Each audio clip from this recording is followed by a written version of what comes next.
할렐루야. 수요일 저녁 말씀의 자리에 오신 여러분들을 주님의 이름으로 환영합니다. 우리 기도하고 같이 수요 성경 강해 시작하도록 하겠습니다. 참 좋으신 하나님 감사합니다. 수요일 저녁 또 다시 주님 앞에 모였습니다. 지난 3일 동안 우리의 삶이 주님 보시기에 합당하지 못한 그런 부분이 분명히 있었지만 다시금 주님 앞에 하나님의 말씀을 기대함으로 또 주님께서 주시는 말씀에 반응하기 위하여 이 자리에 모였습니다. 주님, 우리의 마음을 주님께 온전히 집중하게 하시고 주님 주시는 말씀 온전히 귀담아 듣고 또한 그 말씀대로 살아드릴 수 있도록 인도하여 주시옵소서. 무엇보다도 찬양을 통하여 우리의 마음을 주님 앞에 올려드립니다.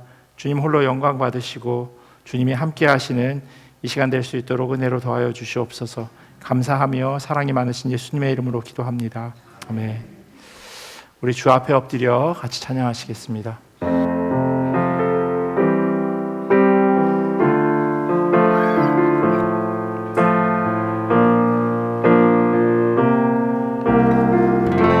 주 앞에 엎드려 주 앞에 엎드려 경배합니다. 오직 주께 주 경배합니다. 다른 신 아니 오직 주께. 우리 한 번 더 고백하겠습니다. 주 앞에 엎드려 주 앞에 엎드려 경배합니다. 오직 주께 주 경배합니다. 다른 신 아니 오직 주께. 나의 모든 삶을 나의 보좌 모두 다 내려놓고 주 앞에 엎드려 경배합니다. 오직 주께. 우리 한 번 더 고백하겠습니다. 주 앞에 엎드려 주 앞에 엎드려 경배합니다. 오직 주께 주 경배합니다. 다른 신 아니 오직 주께.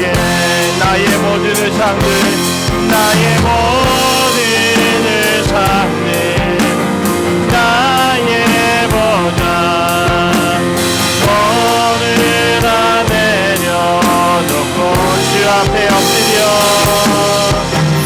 주 앞에 엎드려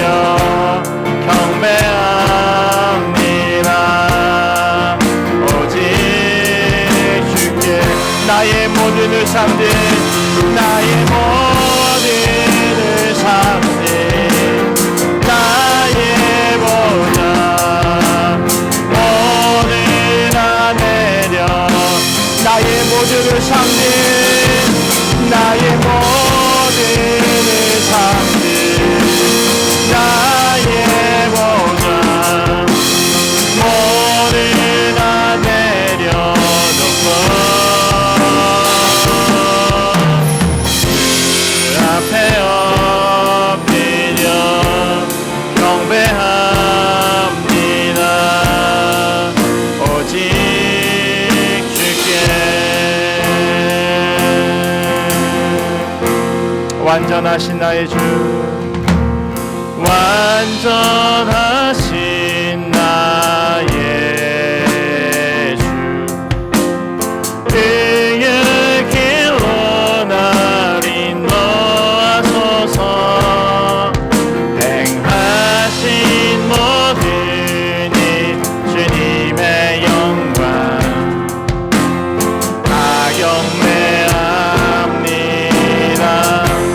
완전하신 나의 주, 완전하신 나의 주, 그의 길로 날 인도하소서. 행하신 모든 주님의 영광 다 경배하 예배합니다. 예배합니다. 찬양합니다. 주님만 날 다스리소서. 예배합니다. 예배합니다. 찬양합니다. 주님 홀로 높임 받으소서.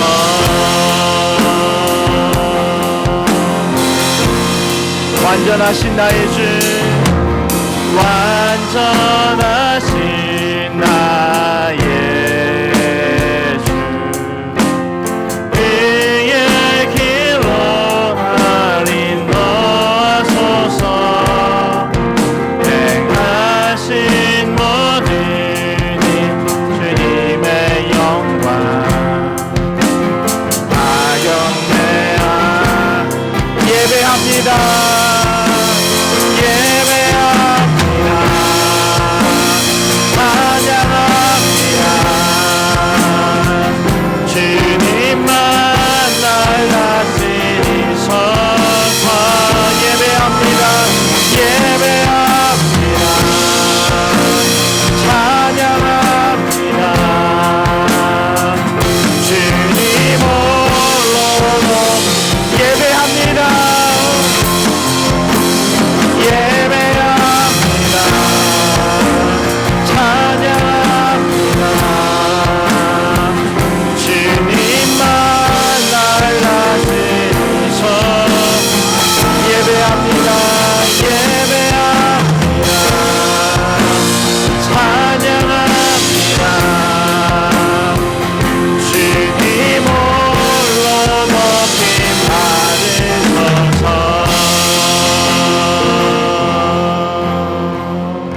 하나님,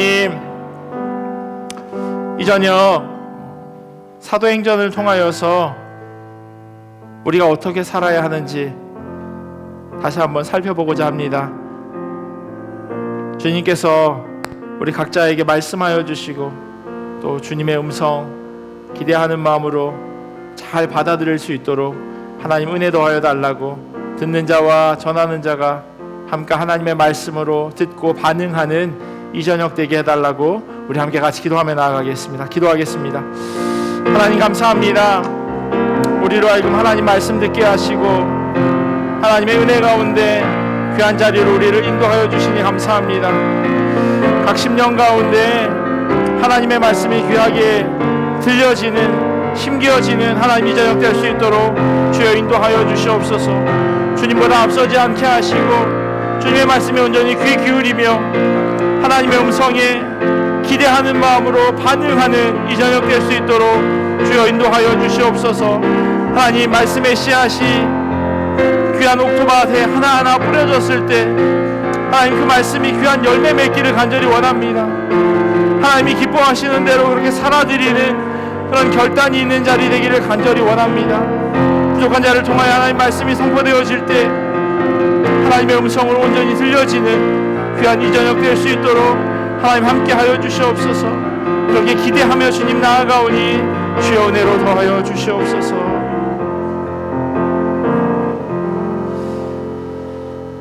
참 좋으신 하나님 감사합니다. 이 저녁 하나님의 음성에 반응하고 하나님의 말씀에 아멘하며 순종하기 위하여 주의 자녀들이 이 자리에 모였습니다. 하나님, 무더운 날씨 가운데 우리가 왜 이곳에 모였는지, 왜 우리가 이 자리에 함께하고 있는지 다시 한번 기억하게 하시고, 단순히 자리를 채우는 것에 급급하는 것이 아니라 하나님의 말씀 가운데, 하나님의 음성 가운데 온전히 집중하고 또한 그 말씀에 아멘으로 반응하는 이 저녁 될 수 있도록 주여 은혜로 더하여 주시옵소서. 감사하며 사랑이 많으신 예수님의 이름으로 기도합니다. 네, 우리 하나님 주신 말씀 같이 보도록 하겠습니다. 오늘 우리에게 주신 하나님의 말씀은 사도행전 1장 1절에서 8절까지 말씀입니다.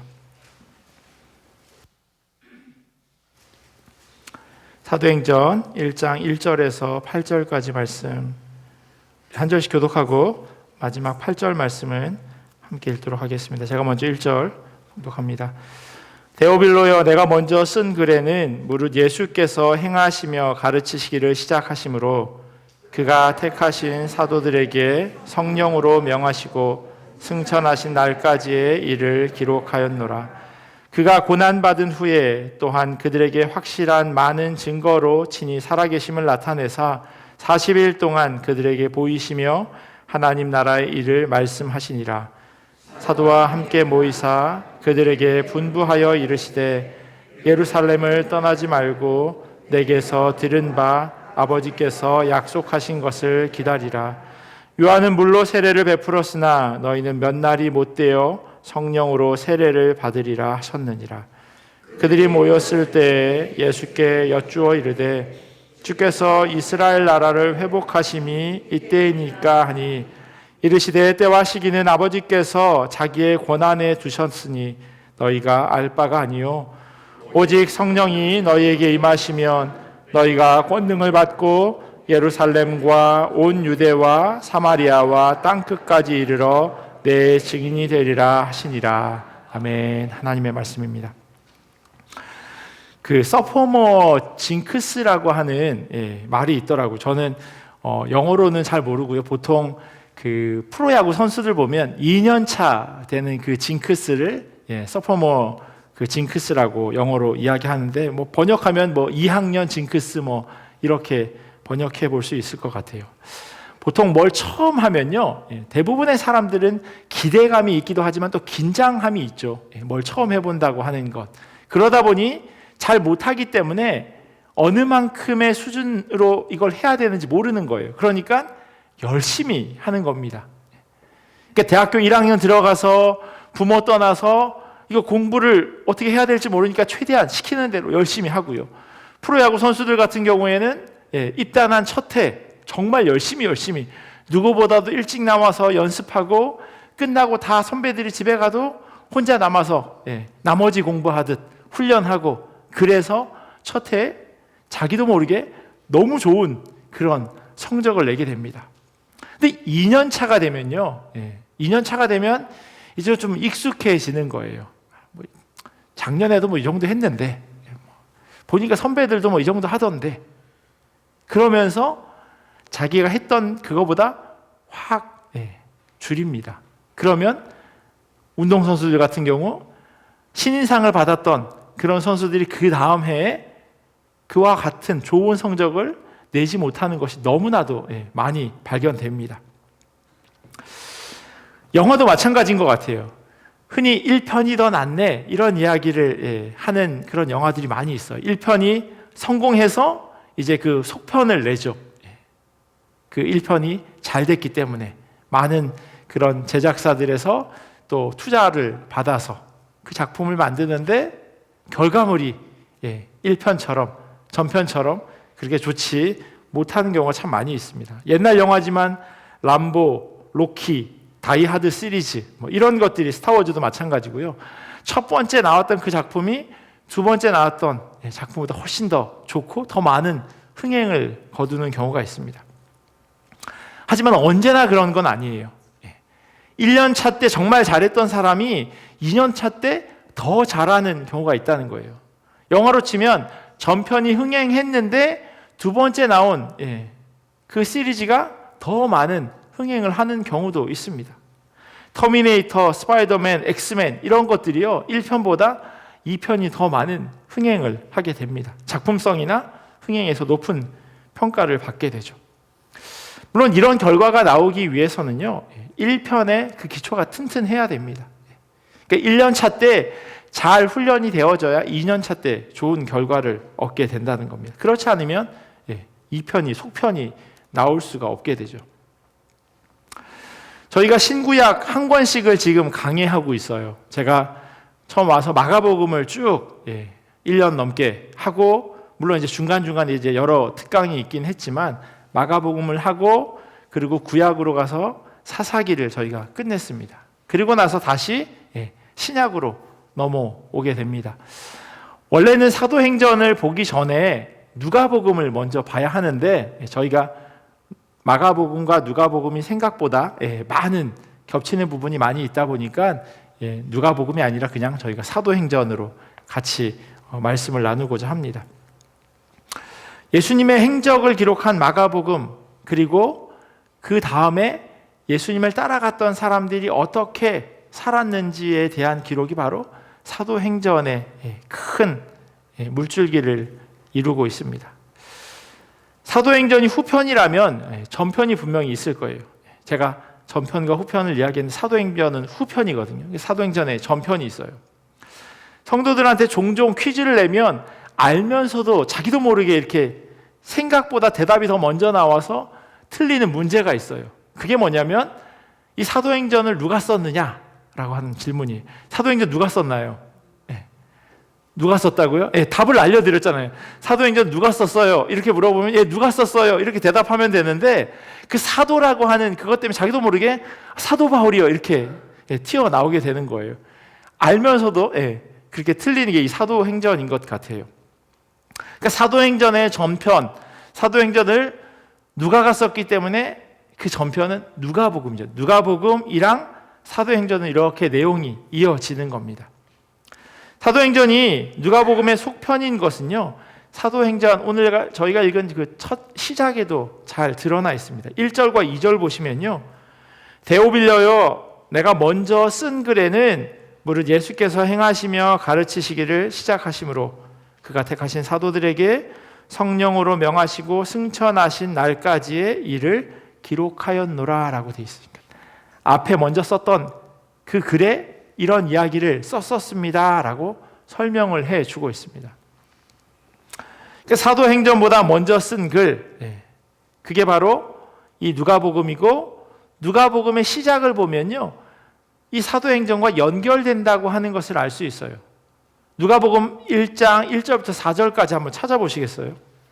이렇게 사도행전에 손가락을 하나 걸어 놓고요, 누가복음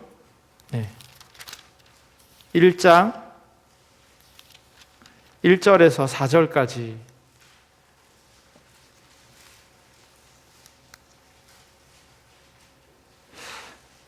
우리 찾으셨으면 같이 한번 읽어볼까요? 누가복음 1장 1절부터 4절까지입니다. 우리 중에 이루어진 사실에 대하여 처음부터 목격자와 말씀의 일꾼된 자들이 전하여 준 그대로 내력을 저술하려고 붓을 든 사람이 많은지라, 그 모든 일을 근원부터 자세히 미루어 살핀 나도 데오빌로 각하에게 차례대로 써 보내는 것이 좋은 줄 알았노니, 이는 각하가 알고 있는 바를 더 확실하게 하려 함이로다. 이렇게 되어 있어요. 누가복음에 써 있는 대로 제가 가지고 있는 성경에 보면요, 누가복음 1장 1절 위에 소제목으로 데오빌로 각하에게 라고 되어 있어요. 그리고 3절에 보면 지금 이 누가복음의 첫 번째 수신자가 데오빌로 각하라고 그렇게 기록되어져 있습니다. 그리고 저희가 오늘 본 사도행전 1장에 보면 데오빌로여라고 이야기하고 있죠. 그러니까 첫 번째 책이 누가복음이고 두 번째 책이 사도행전이 되어지는 겁니다.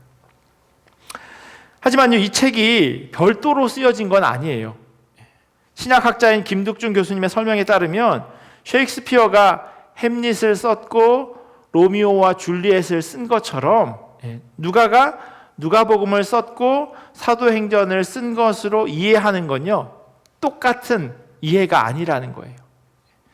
누가가 쓰긴 썼어요. 그런데 로미오와 줄리엣과 햄릿은 전혀 별개의 책이잖아요. 별개의 내용이고 별개의 소설이거든요. 근데 이 지금 이야기하고 있는 사도행전과 누가복음은 그렇지 않다는 거예요. 본문 1절에 보면 영어 성경에는 이렇게 써 있어요. In my former book이라고 돼 있어요. 그러니까 내가 이전에 쓴 책이라고 적어놨기 때문에 전편, 그러니까 이전에 쓴 것, 그냥 아주 옛날에 쓴 거랑 이거랑은 좀 별개의 내용으로 이해될 수 있지만요, 오히려 전편, 그러니까 앞에 썼던 책 전편, 이 사도행전은 후편 아니면 볼륨 1, 볼륨 2 이렇게 이해하는 게 더 맞다는 겁니다.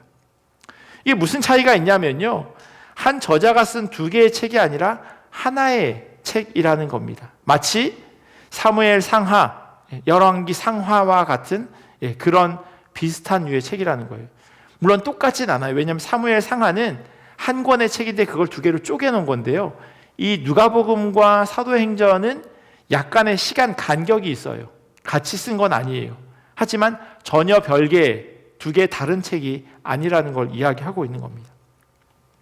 그래서 데오빌로에게 보내주는 전서, 데오빌로에게 보내주는 후서라고 설명하는 신학자도 있습니다. 그러니까 누가복음은 데오빌로에게 보내는 전서고 사도행전은 후서인 거죠.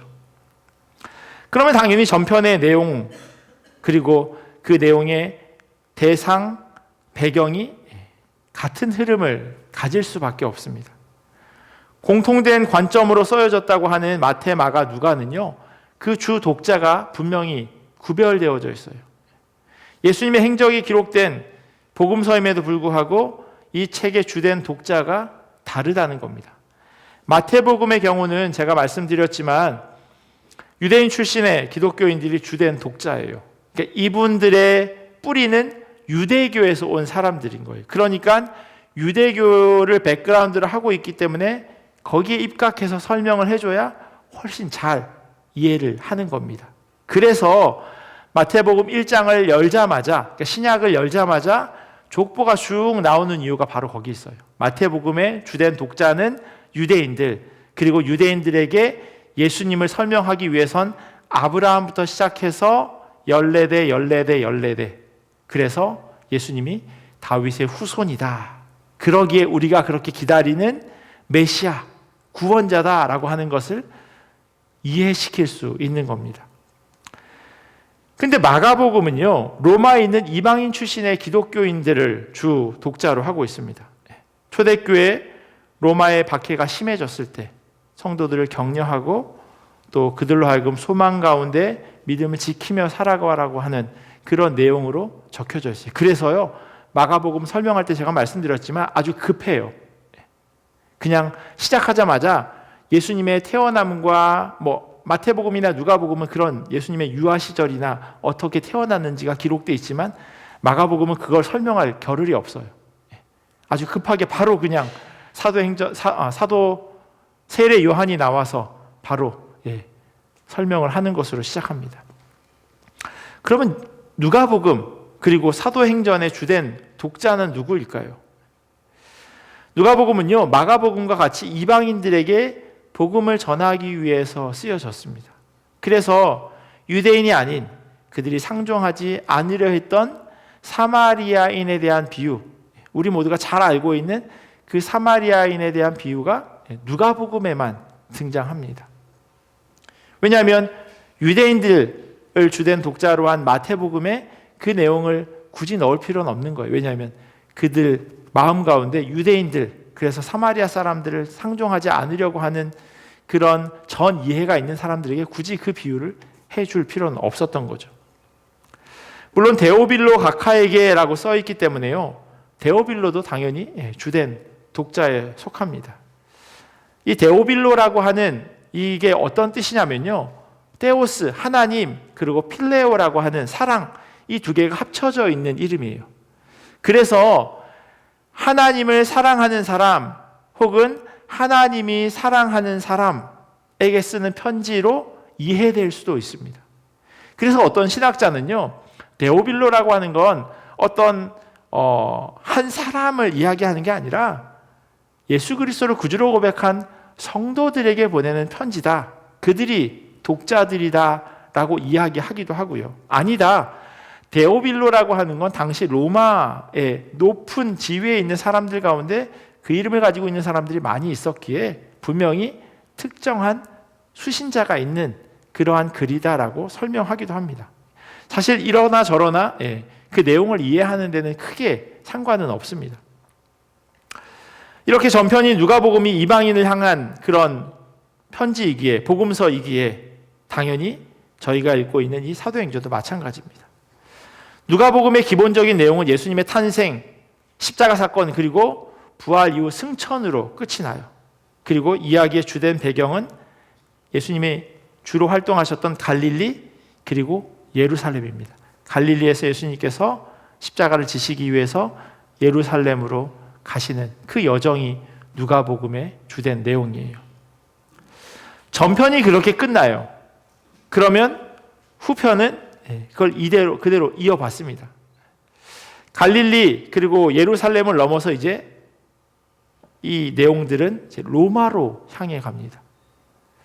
왜냐하면 당시 로마가 땅끝이라고 생각되었기 때문이에요. 그리고 그 안에 있는 내용은 어떻게 복음이 전해졌는지, 앞의 내용 전편에서는 예수님께서 하나님의 나라 복음에 대해서 막 이야기했는데 이제 그게 다른 사람들에게 어떻게 전해지는지의 내용이 사도행전에 기록되어져 있는 겁니다. 그래서요, 스트리터라고 하는 신학자는요, 사도행전을 가리켜서 뭐라고 이야기하냐면 로마로 가는 길, 그렇게 이야기하기도 합니다. 전편이 누가복음은 자연스럽게 예루살렘으로 가는 길이겠죠. 예루살렘으로 예수님께 십자가지로 가시는 길, 그리고 예수님의 십자가 지심을 통해서 이제 그걸 믿은 사람들이 땅 끝으로 가는 여정이 사도행전에 기록되어져 있습니다. 여기서 약간 오해가 생길 수 있어요. 왜냐하면요, 책의 제목이 사도행전이에요. 액치라고 되어 있죠. 사도행전. 그래서 복음 전파에 집중할 수 있는 그러한 내용으로 여겨질 수도 있지만요, 그게 하나의 큰 축이기도 하지만 또 다른 축은 뭐냐면요, 사도행전 안에 있는 설교예요.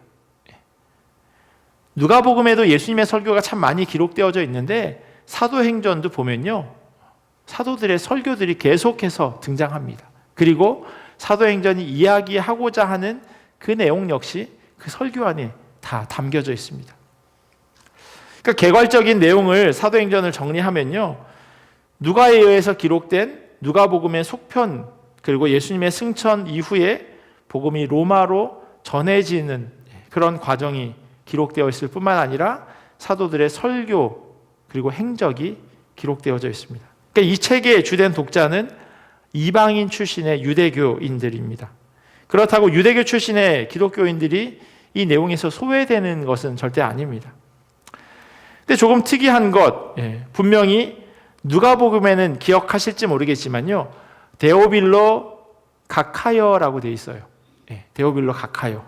근데 이 사도행전 1장에 보면요, 그 호칭이 조금 다르게 기록되어 있어요. 데오빌로여. 처음에는 아주 높은 사람을 부르듯이 데오빌로 가카라고 부르더니 그 다음에 약간 눈높이를 좀 맞추고 있는 듯한 느낌이에요. 데오빌로여라고 이야기하죠. 여기에 대해서 보통 어떻게 설명하냐면요, 사도행전으로 접어들면서 그 생략된 존칭, 그것은 이 사람이 이젠 기독교에 대해서 상당히 우호적일 뿐만 아니라 이 글을 쓰는 사람과 같이 공동체 안에서 섞일 수 있는 그런 수준이 되어졌다는 거예요. 교회 안에 가끔 그 호칭을 사용하는 데 있어서 왜 저렇게 부르지? 라고 생각되어지는 때가 종종 있어요. 뭐 언니 동생은 뭐 그냥 흔한 일인데요, 뭐 누구 박사님, 누구 총장님, 교회 안에서 그렇게 부르시는 걸 가끔 봅니다. 저분을 왜 박사님이라고 부르지? 박사라서 그렇게 부른대요. 근데 제가 아시는 목사님이 보스턴에서 사역하시거든요. 교회 70%가 박사래요. 그리고 10%는 박사 다음 포스트 닥터래요. 근데 어느 누구도 박사님이라고 부르지 않는데요. 박사라고 부르면 창피해한대요. 내가 무슨 박사예요, 교회 집사지, 이렇게 이야기한다는 거예요. 처음엔 데오빌로 가카여라고 부른 거예요. 왜냐하면 이 사람과 그닥 친분이 깊지 않아요. 그리고 이분이 기독교 공동체에 들어와서 아직은 속된 말로 물이 덜 빠진 거예요. 그래서 그분이 바깥에서 불리었던 그 호칭을 그대로 사용해 주는 겁니다. 박사님, 뭐 시장님. 그러다가 이제는 공동체 안에 깊이 들어왔어요. 그래서 한 형제 자매가 된 겁니다. 그래서 뒤에 존칭을 이제 떼도 되는 거예요. 데오빌로요, 데오빌로 형제님, 누구누구 자매님이라고 불러도 아무렇지도 않은 상태가 된 거예요. 만약에 저희 교회에 대통령이 온다면 뭐라고 불러야 될까요? 모르겠어요. 직분이 있으신지 없으신지는 잘 모르겠지만 뭐 형제님, 집사님, 이 집사님 이렇게 부르면 되겠죠. 굳이 저희가 교회에 왔는데 대통령님이라고 부를 이유는 없습니다. 왜냐하면 이곳은 믿음의 공동체이니까요. 이게 이제 사도행전의 기본적인 배경 설명이에요. 그러면 그 안에 어떤 구조로 되어져 있는지도 미리 알고 성경을 읽어가면 훨씬 이해가 빠릅니다. 두 가지로 그 구조를 생각해 볼 수 있는데, 첫 번째는요, 중심 인물을 통해서 사도행전을 나눠볼 수가 있어요. 앞쪽은 물론 1장을 제외하고 한 12장까지 주된 이야기의 주인공은 베드로예요. 예루살렘 교회의 기둥이라고 불리는 베드로가 앞쪽에 위치하고 있습니다. 물론 뭐 절반은 아니에요. 비율로 따지면 뒤쪽 12장부터 해가지고 28장까지 사도 바울의 이야기가 훨씬 많이 있기는 합니다. 하지만 중심 인물로 보자면 예루살렘 교회의 축이었던 베드로, 그리고 이방 선교의 축이었던 바울, 이렇게 두 개로 나눠볼 수 있을 것 같아요. 두 번째는요, 장소로 그 구분을 해볼 수 있습니다. 1장부터 8장까지는요, 예루살렘이 주 무대예요. 그리고 이곳에서 성령을 받고 복음이 전해지고 믿는 자의 수가 증가하게 됩니다. 그리고 그 안에 믿음의 공동체가 형성됩니다. 하지만 스데반의 순교, 7장에 이제 스데반의 설교가 나오는데, 그리고 그 말미에 스데반이 순교합니다. 그리고 나서 8장 1절에 믿는 사람들이 흩어지게 돼요. 그래서 그들이 어디로 흩어지냐면 유대와 사마리아로 흩어집니다. 그게 10장까지. 그러니까 8장, 9장, 10장은 유대와 사마리아라고 생각하시면 될 것 같아요. 그리고 11장에서부터 베드로가 예루살렘 교회로 다시 와서 선교 보고를 한 다음에요, 11장 19절부터 마지막 28장까지는 땅끝이라고 불리는 로마를 향해 가는 그러한 여정으로 사역을 이제 활동 무대가 바뀌어집니다. 이 같은 사역의 장소 변화, 그게 바로 오늘 본문에서 힌트를 주고 있어요. 사역이 어떻게 변화될 것인지에 대한 힌트가 저희가 잘 알고 있는 8절에 기록되어 있습니다. 오직 성령이 너희에게 임하시면 너희가 권능을 받고, 첫 번째는 예루살렘, 온 유대, 사마리아, 그리고 땅끝. 그래서 이 사도행전이요, 그 지역을 따라서 이렇게 이동하며 이야기가 이어집니다. 그러면 본문을 한번 살펴보도록 하겠습니다. 1절부터 3절까지는요, 누가가 사도행전에 대한 서론을 이야기하고 있습니다. 앞서 기록한 글, 그러니까 누가복음에는 예수님께서 행하시고 가르치신 그 일에 대해 기록해 놓았다라고 설명합니다. 그리고 예수님께서 승천하시기 전에 택하신 제자들에게 성령으로 명령하시고, 그리고 예수님께서 승천하셨다라고 기록합니다. 누가가 지금 사도행전을 시작하면서 설명하는 그 장면이요, 누가복음 제일 마지막에 기록되어 있습니다. 누가복음 24장 50절부터 53절까지 제가 세 번역으로 읽어드릴게요. 누가복음이 이렇게 끝이 나요. 그리고 예수께서는 그들을 밖으로 베다니까지 데리고 가서 손을 들어 그들을 축복하셨다. 예수께서는 그들을 축복하시는 가운데 그들에게서 떠나 하늘로 올라가셨다. 그들은 예수께 경배하고 크게 기뻐하면서 예루살렘으로 돌아가서 하나님을 찬양하면서 날마다 성전에서 지냈다. 근데 예수님의 승천 장면이 사도행전에 다시 한번 기록되어져 있습니다. 약간 의아해 하실 수도 있는데, 왜냐면 했던 얘기니까. 근데 드라마를 종종 보시는 분이라면 어떤 상황인지 금방 이해됩니다. 드라마가 앞에 어제 끝날 때 주인공이 갑자기 얼굴이 클로즈업 되면서 따단 하면서 딱 끝나요. 그리고 나서 그 다음날 오늘 밤에 TV를 틀어보면 어제 봤던 내용이 앞에 살짝 붙여져 있어요. 똑같이 붙어 있을 때도 있고 거기에 약간의 살이 더해서 이야기가 시작되기도 합니다. 북미에서 사실 그냥 라이브로 보는 게 아니잖아요. 그러니까 어제 봤던 장면이 있으면 이렇게 조금 눌러가지고 스킵을 좀 하죠. 마치 넷플릭스 이렇게 앞에 넘기는 것처럼. 한국에서는 그게 안 되잖아요. 그대로 봐야 되는 거예요. 어떻게 끝났는지 알고 있는데, 근데 어제가 아니라 지난주면 드라마를 월화 드라마 보고 수목 드라마 보고 금토 보고 주말 드라마 보고 일일 드라마 보면 막 내용이 섞여요. 그래서 그렇게 한번 지난주에 어떻게 끝났는지 알려주면 이해하기가 훨씬 쉽죠.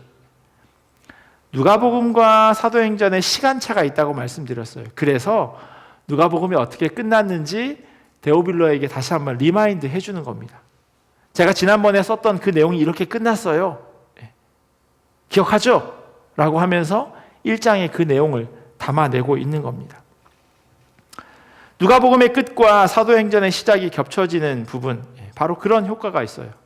어떻게 끝났는지를 기억하게 해주는 동시에 중요한 장면, 그 의미가 훨씬 잘 살려주는 겁니다. 왜냐하면 어제도 듣고 오늘도 듣고 앞에 책에서도 이야기했고 지금 책에서 또 한 번 더 강조하고 있는 거니까요. 본문 3절은요, 시간의 흐름으로 예수님의 부활에 대해 의심하는 사람들에게 주는 말씀으로 여겨집니다. 3절에 보면 그가 고난받으신 후에 또한 그들에게 확실한 많은 증거로 친히 살아계심을 나타내사 40일 동안 그들에게 보이시며 하나님 나라의 일을 말씀하시니라. 확실한 많은 증거, 그리고 증인들이 있었다고 하는 건요, 지금 거기에 대해서 의심하고 있는 사람들이 생겨나기 시작했다는 거예요. 왜냐하면 시차가 있기 때문이에요. 예수님의 부활을, 승천을 본 사람들이 이제 시간이 지나면 하나 둘씩 성경적인 표현으로 잠들기 시작한 거예요. 그래서 더 이상 사람들에게 그걸 증언해 줄 사람이 많이 남지 않은 거예요. 그러다 보니 의심하기 시작한 거예요. 저 나이 드신 분들 얘기가 맞아? 라고 하는 이야기가 생겨나기 시작한 거죠. 사도 바울이요, 이것에 대해서 고린도 교회에게 보내는 편지에서 이렇게 추가적인 설명을 합니다. 게바에게 보이시고, 그러니까 부활하신 예수님에 대해서 말씀하는 거예요. 게바에게 보이시고 후에 12 제자에게와 그 후에 500여 형제에게 일시에 보이셨나니 그 중에 지금까지 대다수는 살아있고 어떤 사람은 잠들었으며 그 후에 야고보에게 보이셨으며 그 후에 모든 사도에게와 맨 나중에 만삭되지 못하여 난 자 같은 내게도 보이셨느니라. 예수님의 부활은요, 그 가롯 유다를 제외한 11명의 제자 이외에도 500여 명이 넘는 사람들이 예수님의 부활을 목격했다라고 이야기합니다. 예수님께서 만나 주셨다라고 설명하고 있어요. 시간이 지나면서 1차 목격자들이 사라지기 시작했지만 그렇다고 그들의 증언이 거짓일 수는 없습니다. 한두 명이 일시적으로 목격한 것이 아니라 수많은 사람들이 40일 동안 살아계신 예수님을 만났기 때문입니다. 이어지는 4절부터 8절까지는요, 부활하신 예수님으로부터 위임 명령을 받는 내용입니다. 4절과 5절에 이렇게 써 있어요. 사도와 함께 모이사 그들에게 분부하여 이르시되 예루살렘을 떠나지 말고 내게서 들은 바 아버지께서 약속하신 것을 기다리라. 요한은 물로 세례를 베풀었으나 너희는 몇 날이 못되어 성령으로 세례를 받으리라 하셨느니라. 예수님께서 자신을 따르는 제자들에게 예루살렘을 떠나지 말라고 말씀하세요. 아버지께서 약속하신 것, 즉 성령을 기다리라 말씀하십니다. 예수님께서 이와 같은 말씀을 하신 이유는요, 분명한 삶의 변화가 필요했기 때문입니다. 물 세례를 받았을 때 분명히 결단을 합니다. 아마 여러분들 유아 세례를 받으셨으면 입교를 하셨을 거고요, 아니면 어른이 되어서 장년이 되어서 성인 세례를 받으셨을 겁니다. 그냥 아무 생각 없이 받지 않으셨을 거예요. 그리스도를 구주로 고백하고 마음 가운데 결단함이 있어서 입교와 세례를 하게 됩니다. 그런데 그게 생각보다 길게 가지 않아요. 삶의 변화가 생각처럼 잘 일어나지 않는다는 겁니다. 교회에서 세례 교육을 받고 신앙 고백을 하고 그리고 분명히 간증문까지 쓰면서 이전과 이후 다른 삶을 살아갈 것이라고 결단하지만 그게 아무런 변화로 발견되어지지 않을 때가 있다는 거예요. 왜 교인들이 교회 밖에서 욕을 먹겠어요? 그런 이유 아니겠어요? 신앙 고백처럼 살아간다면 교회 밖에서 분명히 칭찬받을 겁니다. 저 사람 왜 저래? 어떻게 저럴 수 있어? 이런 이야기를 듣겠죠. 근데 반대로 이야기를 듣지 않습니까? 똑같은 이야기인데도 왜 저래? 그죠? 똑같은 글자 그대로임에도 불구하고 뉘앙스가 전혀 다르다는 거예요. 요한의 물 세례가 그와 비슷한 현상을 말하는 겁니다. 하지만 성령 세례는 그렇지 않다는 겁니다. 가장 기본이 되는 성령 세례, 그게 변화가 뭐냐면요, 그리스도를 구주로 고백하는 겁니다. 뭔가 기적 같은 일, 방언이나 신유나 어떤 특별한 은사를 성령 세례라고 이야기하기도 하지만요, 그거보다 더 선행되는 게 뭐냐면 내가 예수 그리스도를 구주로 고백하는 겁니다. 이건 기적이에요. 그리고 이 성령 세례는요, 누구에게나 주어지는 건 아닙니다. 믿지 않는 사람들이 여전히 있어요. 그럼에도 불구하고 예수 그리스도를 구주로 고백합니다 라고 이야기하는 사람, 그들을 그리스도인이라고 이야기하고 성령 세례 받은 자들이라고 부르고 있습니다. 내 삶의 주인이 예수님입니다 라고 말하는 거죠. 그리고 그렇게 말을 한다는 건 그렇게 살아간다는 것을 의미하기도 합니다. 이러한 신앙 고백, 그 다음 성령 세례를 받게 되면 어떤 변화가 일어나나 사도행전 2장에 기록되어져 있습니다. 삶이 완전히 송두리째 바뀌어집니다. 방언을 하거나 병을 고치는 은사가 아니라고 하더라도요, 지금까지 살아왔던 삶의 방식이 달라집니다. 예수님이 십자가에서 죽으심으로 로마 군인과 유대 종교 지도자들이 무서워서 마가의 어머니의 다락방에서 120명의 사람들이 성령을 받기를 기다렸습니다. 그들이 성령 받자 그곳에서 더 이상 숨어 있지 않아요. 삶의 변화가 일어납니다. 문을 열고 나와서 자기들이 듣고 보고 깨닫고 믿는 그것을 사람들에게 선포합니다. 그러자 믿는 사람의 수가 하루에 3,000명이 더해졌다고 성경은 기록합니다. 그들의 마음 가운데요, 더 이상 두려움이 없어졌어요. 내가 이렇게 살아도 되나? 이렇게 사는 건 이건 아닌 것 같은데, 다른 사람들은 이렇게 안 사는데, 이런 고민이 없어졌다는 거예요. 그게 삶의 변화라고 하는 거죠. 그들을 향해서 세술에 취했다라고 말하는 이들을 향해서요, 베드로가 그렇지 않다고 그리스도를 구주로 고백하며 그것을 전합니다. 물론 베드로의 삶 가운데 업앤다운이 있었어요. 업앤다운이 있어요. 하지만 예수님께서 잡히시던 밤 예수님을 3번이라고 모른다고 부인했던 그 베드로가 성령을 받고 이제는 자기 목숨을 걸고 나와서 복음을 전합니다. 옥에 갇히는 것에 대해서 전혀 두려워하지 않아요. 베드로를 비롯한 이 120명의 사람들이 한 곳에 모인 것은 예수님께서 승천하시면서 이들에게 준 그 위임 명령 때문이었습니다. 위임에 대해서 사전에 찾아보니까요, 어떤 일을 지워 맡기는 것 또는 그 맡은 책임, 그걸 위임이라고 이야기하더라고요. 지워 맡겼대요. 억지로 맡긴 거예요.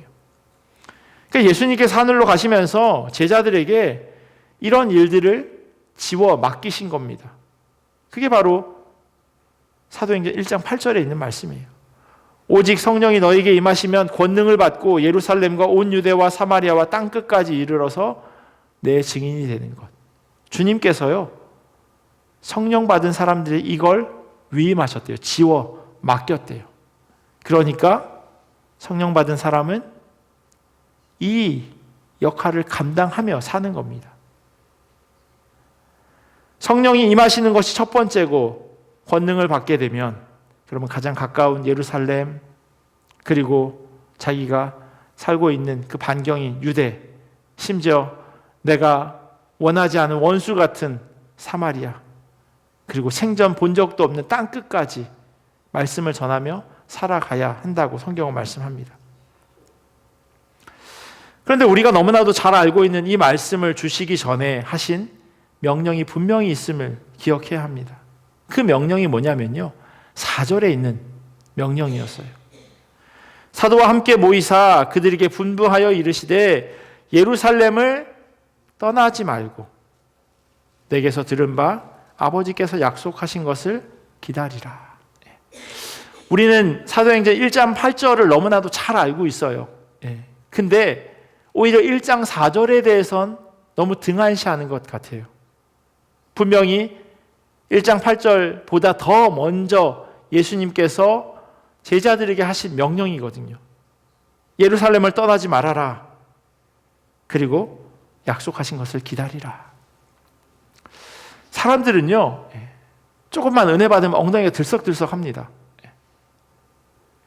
하지만 성경에서 뭐라고 이야기하냐면요, 떠나지 않고 기다리라고 말씀하세요. 기다리라고. 그건 성령 받은 후에도 마찬가지예요. 성령이 임하시면 땅끝까지 달려가는 것이 아니에요. 기본은요, 자기가 서 있는 곳에서 제대로 서 있어야 한다는 겁니다. 이건 가족 전도를 해보면 아주 쉽게 이해할 수 있는 상황입니다. 가족 전도가 왜 어려운가요? 나에 대해 너무나도 잘 알고 있는 사람이기 때문이에요. 속속들이 잘 알고 있어요. 거기다 매일 만나는 사람이면 더 어렵습니다. 잠깐 포장한 나를 보여주면 되는데 이건 매일매일 24시간 붙어 있어야 하는 사람을 전도하기란 여간 어려운 게 아니에요. 내가 전도하는 대로 살아야 믿지 않는 가족들이 정말 믿고 싶어질 겁니다. 말은 그럴듯한데 매주 교회는 가는 것 같은데 내가 보기에 나랑 별 차이가 없는데 라고 생각되어진다면 거기에 왜 귀를 기울이겠습니까? 솔깃하는 게 하나도 없는데요.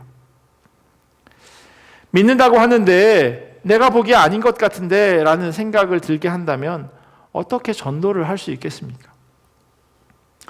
주님께서 사도들에게 분부하신 것은요, 예루살렘을 떠나지 않는 겁니다. 머리 깎고 절에 들어가는 게 아니라 자기가 살고 있는 그 삶의 자리에서 복음을 전하며 그리고 복음대로 살아가는 것이 첫 번째라고 말씀하고 있어요. 그게 진짜 믿는 자의 모습이라는 겁니다. 그래서 기다려야 한다는 겁니다. 조금 더 준비될 때까지. 물 세례, 성령 세례, 그리고 믿느냐 믿지 않느냐, 이것은 결국요 삶으로 증명됩니다. 누가는 자신이 믿는 것을 삶으로 살아내고 그것을 글로 적어서 우리에게 도전하고 있습니다. 바울과 동역했던 누가의 삶에 왜 어려움과 핍박이 없었겠습니까? 하지만 그럼에도 불구하고 믿지 않는 사람, 그리고 믿는 사람, 그리고 믿고 있지만 흔들리는 이들을 향해서 저희가 함께 보고 있는 이 사도행전을 써서 전했습니다. 성령으로 거듭난 삶을 살아야 한다고 말입니다. 주님께서 사랑하시는 성도 여러분, 사도행전을 통해서 다시 한번 믿음으로 살아가는 결단이 있기를 간절히 소원합니다. 사도행전을 조금씩 읽어가면서 과연 나는 이 말씀과 어떻게 다른 모습을 살아가고 있나 확인하고, 또 때로는 내가 이 말씀처럼 살아가는데 내가 살아가는 삶의 모습이 잘못된 것이 아니었구나라고 다시금 확인할 수 있는 그런 이 시간이 되어지면 좋겠습니다. 수요일 저녁에 오신다고 하는 이유는요, 그냥 단순히 성경적인 지식을 알기 위해서는 아닐 겁니다. 그건 그냥 혼자서 책 사서 보시고 그렇게 하실 수 있어요. 그럼에도 불구하고 수요일날 같이 나와서 말씀을 듣고 도전받는 이유는요, 하나라도 들은 말씀대로 살아가기를 결단하는 자리입니다. 사도행전을 많이 알면 뭐합니까? 한 장 한 장 어떤 주석학자들보다 더 많은 내용을 알면 뭐해요? 그거대로 살아가지 않는다면 아무 의미가 없는 거죠. 그러기에 수요일 저녁 이 사도행전 강의가 언제 끝날지 잘 모르겠지만 적어도 1년은 걸리겠죠. 조금씩 도전 받으셨으면 좋겠어요.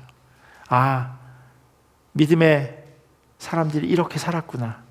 믿음의 사람들이 이런 열심으로 살아냈구나. 각자의 삶의 자리에서 나도 그렇게 살아야지. 그들처럼. 이렇게 도전 받으신다면 아마 수요일 저녁은 훨씬 우리에게 은혜로운 시간이 되지 않을까 싶습니다. 하나님께서 우리에게 말씀해 주시는 그 말씀대로 그렇게 살아내는 우리 모두가 되기를 예수 그리스도의 이름으로 간절히 축원합니다. 기도하겠습니다. 참 좋으신 하나님, 사도행전을 통해서 다시 한번 믿음으로 살아가는 것이 어떤 삶인지 도전받기를 간절히 소원합니다. 단지 교회를 오래 열심히 다니는 것이 믿음으로 살아가는 것이 아님을 깨닫게 하시고 삶 가운데서 열매를 맺으며 살아갈 수 있도록 인도하여 주시옵소서. 승천하면서 주신 그 주님의 지상 명령을 살아내는 그러한 믿음의 걸음이 우리 가운데 있기를 간절히 소원합니다. 그래야 우리 모두가 그렇게 주님이 기뻐하시는 대로 살아드리는 자들에게 인도하여 주시옵소서. 감사하며 사랑이 많으신 예수님의 이름으로 기도합니다. 아멘.